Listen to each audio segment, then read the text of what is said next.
So here we have a wood bee, wood boring bee. I think bumblebee is another name for them. Going after our pine. Gonna make a home up in there. Let's see how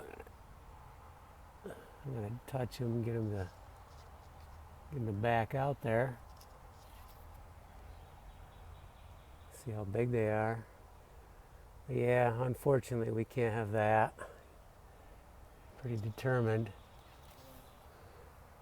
You can see what they do. They build a hole up in there and then they make their nest.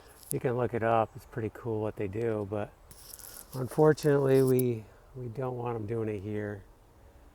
I don't know, maybe I could make another place for them, put a board out for them. I'm not sure.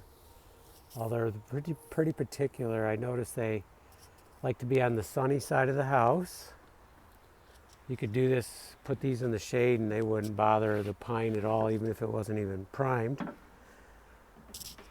And and they like the raw pine, and I think they like it protected. Notice how it's under the roof there?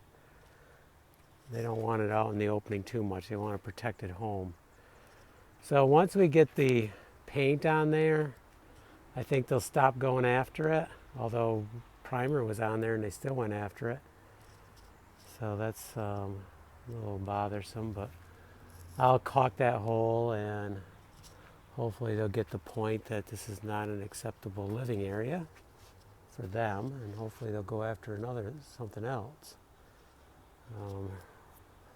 Although as I look around, there's lots of places they can go after on this property, but I think once the paint is on, they pretty much will stay away. I have seen where I've had a hole before it was painted, and then I caulked it and primed it and painted it, and they went after the same hole. But I think after 2 or 3 times, they gave up and moved on, although I see one over there looking around for another spot. So that is an issue. You have to keep an eye on them and don't let them get out of hand. Okay, we're going to mow the lawn and then maybe we'll do some priming.